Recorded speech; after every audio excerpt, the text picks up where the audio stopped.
face on, you know exactly what face that is, don't you, Muse? Oh, boy. So, listen.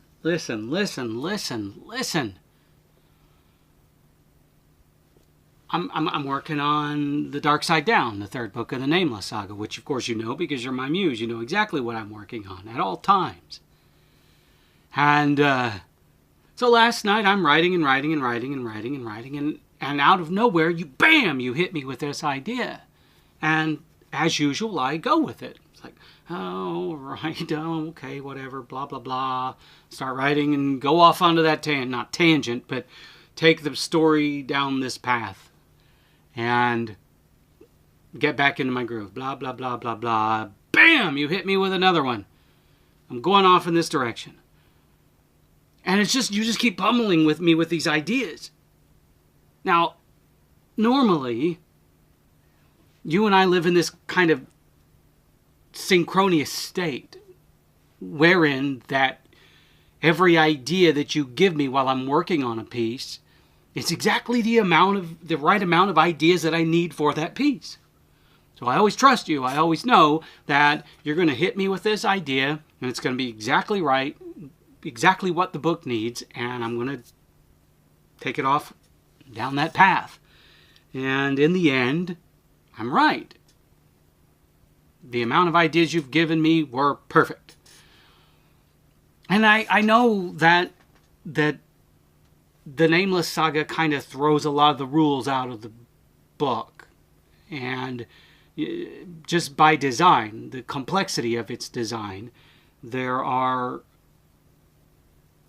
more layers to it. There are just more paths to have to take in order to get from point A to point Z in each story of this book.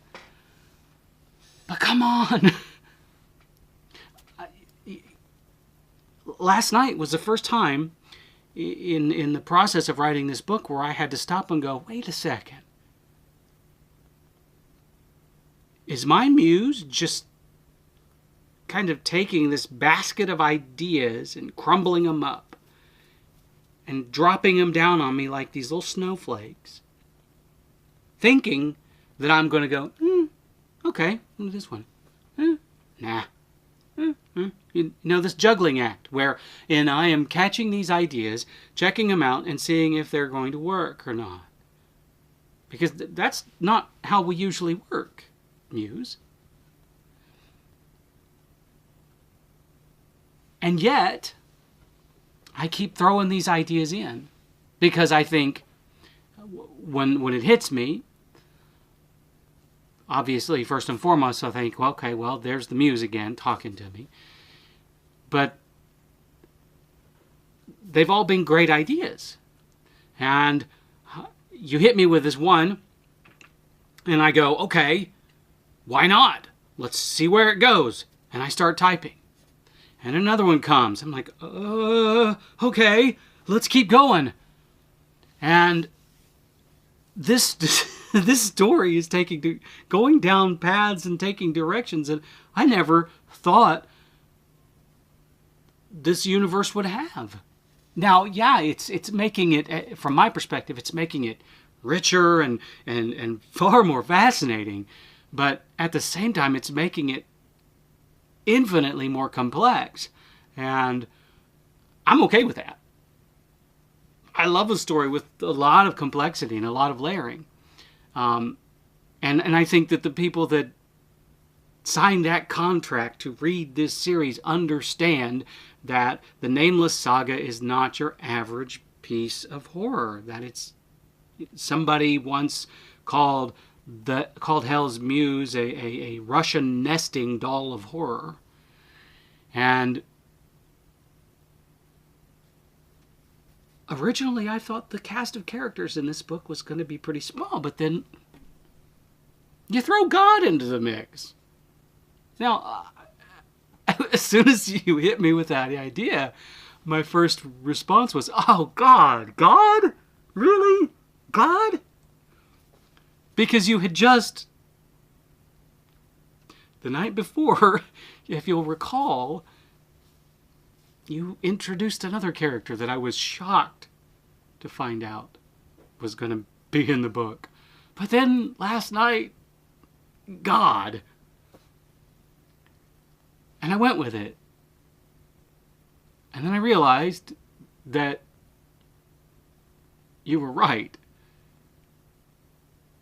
Because for 2.5 books, I had represented one side of the equation. And it was time for the other side of the equation to come into the mix. Now, I thought that that was going to happen later on in maybe the next book, but it made perfect sense, even though even though I was vexed at the addition. But I trust you. And obviously, it has never become any more apparent than now that you trust me, that I can actually handle everything that you throw at me. Now, don't get any ideas, please, for the love of all things artistic. Don't get any crazy ideas that you're going to just throw a hailstorm of ideas at me at once. You know, I'm only one person. It kind of sounds like humble bragging. I sure hope that... I mean, it's just you and me, Muse, right? Whatever.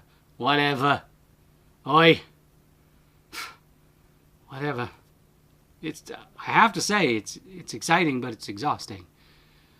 I haven't been challenged this much in the process of writing a book in a very long time since, well, the Nails of Calvary. That was the last time that I felt truly challenged. And it's good to be challenged. It's good to challenge ourselves. It's good to approach a work and say, let's go places that we've never gone before. Let's take on the tasks that we thought were impossible. Because in that process we improve, we grow. Yeah, I mean, sure. The easy task, the easy route would simply be to just write what we know, write what we feel, write what we're comfortable with. But we don't grow doing that. Truly grow as artists. I mean, yeah, you can write the same book over and over again and your, I think your craft would grow because you would figure out newer and better ways to say the same thing and you'd become more efficient. But to grow as an artist, we have to push ourselves. We have to take on the tasks and the challenges that frighten us, that scare us, that we're not certain that we can overcome. And I happily accept those, Muse. Throw at me what you will, and I will do my damnedest to plow through it, to evolve as an artist, to allow it to help me become a better writer. Because in the end, that's what every artist should strive for. To become better in this moment than I was in the previous moment. And every time I write a book, my main goal is to make sure that the book that I'm writing now is better than the book that I just wrote. And I'm not the one to judge that, but it's a pretty good goal to have. But now I think that I'm going to add to that to make sure that not only is the book that I'm writing at the moment better than the book that I previously wrote, but is the book that I'm writing at the moment helping me to evolve and grow as an artist. Because that's make or break. Complacency and stagnation, I think, are the enemies of art. So, every time I sit down to start writing more of The Dark Side Down, my first thought is, oh boy, what's my muse going to do to me this time? And that's okay, really, it is. Because I'm an artist, and sometimes a little bit of fear goes a long way. Anyway, that's what I have to say to you right now, Muse. For what it's worth. Let's get back to this thing, huh? Shall we? Let's do this. I hate that phrase. Strike that from my vocabulary. No, don't. I'm just kidding.